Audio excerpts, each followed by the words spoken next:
नमस्कार मित्रांनो, मी एक चित्रपट बघितलेला. अभिनेता अनिल कपूर याचा मिस्टर इंडिया. त्याच्यामध्ये तो एक घड्याळ घालायचा आणि ते घड्याळ घालून तो अगदी क्षणात गायब व्हायचा. तो गायब व्हायचा म्हणजे तो समोरच्याला अजिबातच दिसत नव्हता. असं होऊ शकतं?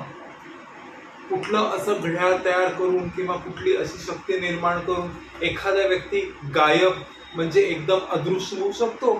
तो दुसऱ्याच्या डोळ्यांमधून दिसूच शकत नाही. शक्य आहे हे?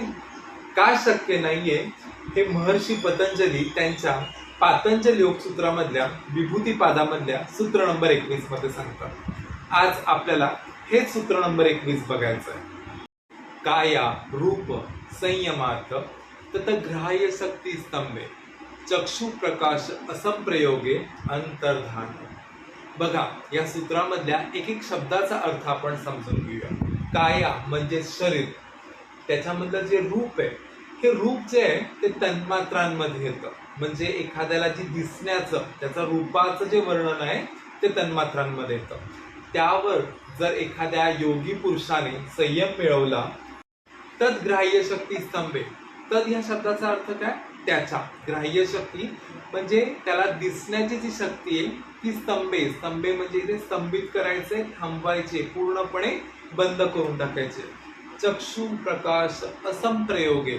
चक्षु म्हणजे आपल्या नेत्र, प्रकाश म्हणजे बघा, कुठलीही गोष्ट आपल्याला कधी दिसते तर त्या गोष्टीवरती जेव्हा प्रकाश किरण पडतात आणि ते परावर्तित होतात तेव्हा ते आपल्या चक्षूंना जाणवतात, ते आपल्या डोळ्यांना जाणवतात. असंप्रयोगे म्हणजे तो जो प्रयोग आहे तोच इथे दुसऱ्याचा थांबायचा आहे. अंतर्धानम आणि एकंदरीतच अंतर्धान व्हायचंय म्हणजे काय व्हायचंय की पूर्णपणे आपण अदृश्य व्हायचंय, दिसेन असं व्हायचंय. योगशास्त्र असो किंवा भौतिकशास्त्रासारखे विज्ञान असो, दोन्हीकडे एक समान गोष्ट सांगितलेली, ती म्हणजे जेव्हा प्रकाश किरण म्हणजे रेज ऑफ लाईट कुठल्याही गोष्टीवरती, कुठल्याही वस्तूवरती पडतात तेव्हा त्याच्यावर पडून ते परावर्तित होतात. आणि जेव्हा परावर्तित झालेले हेच किरण समोरचा बघतो तेव्हा त्याला ती गोष्ट दिसू लागते. मात्र या ठिकाणी महर्षी पतंजलींनी संयमाच्या द्वारे रूप ह्या तन्मात्रेवरती संयम केल्यामुळे आपण आपलं स्वतःचं रूप कसं अंतर्धान करू शकतो, म्हणजे स्वतःला कसं अदृश्य करू शकतो हे सांगितलेलं आहे. त्यामुळे ती परावर्तित झालेली प्रकाश किरणं त्या व्यक्तीवर पडणारच नाहीयेत आणि तो व्यक्ती समोरच्याला दिसू शकत नाही. बघा, महर्षी पतंजलींनी त्या काळी अदृश्य होण्याची कला सांगितलेली होती. बघा, एकंदरीत या ठिकाणी योगी काय करतोय की त्याच्यावरती जे प्रकाश किरण पडतात तो ते प्रकाश किरण परावर्तित होऊ न देता तो ते स्वतःच्या शरीरामधनं पुढे पास करतोय. म्हणजे परावर्तित होणाऱ्या किरणांचा प्रवास इथेच कुठेतरी थांबतोय. एक लक्षात घ्या, इथे परिवर्तन म्हणजे त्या किरणांचं जे परिवर्तन होतंय, त्याचं जे रिफ्लेक्शन होतंय ते कुठेतरी थांबल्यामुळे आपल्याला हा योगी साधक अदृश्य असा दिसतोय. एक छान उदाहरण घेऊया.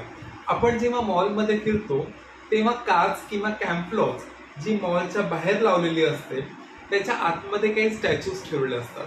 त्या स्टॅच्यूवरचे कपडे आपण बघतो आणि ते कपडे खरेदी करण्यास उद्युक्त होतो. बघा, आपण त्या कपड्यांपर्यंत दरवाजाशिवाय पोहोचू शकत नाही. आपण डायरेक्टली काचेमधनं हात घालून ते कपडे घेऊ शकत नाही, काच त्यांना प्रोटेक्शन देते. मात्र काचेचा हा जो गुणधर्म आहे की काचेमधून जे प्रकाश किरण त्या कपड्यांवरती पडतात ते थेट आपल्या डोळ्यांना भिडतात आणि आपण त्या कपड्यांपर्यंत, त्या स्टॅच्यूपर्यंत आपली नजर पोहोचू शकतो, आपल्याला ते दिसतात. मात्र हीच गोष्ट जेव्हा योगी साधक ह्या गोष्टीवरती, आपल्या कायेवरती, आपल्या रूपावरती संयम करतोय तेव्हा दुसऱ्यांना प्रकाश किरण आपल्याकडे परावर्तित न होऊनच आपण अदृश्य होऊ शकतो, या गोष्टीवर रोखू शकतो. अजून किती रहस्य या विभूतिपादामध्ये दडलेली आहेत हे आपल्याला बघायचे आहेत पुढच्या सूत्रांमध्ये. मात्र तयार केलेली माहिती तुमच्यापर्यंत लवकरात लवकर पोहोचण्यासाठी तुम्हाला काय करायचंय, हा चॅनल सबस्क्राईब करायचा आहे, आवडला असेलच लाईक करायचंय, तुमच्या मौल्यवान कमेंट्स याच्यात. लवकरच भेटूया एका नवीन सूत्रासह. तोपर्यंत धन्यवाद.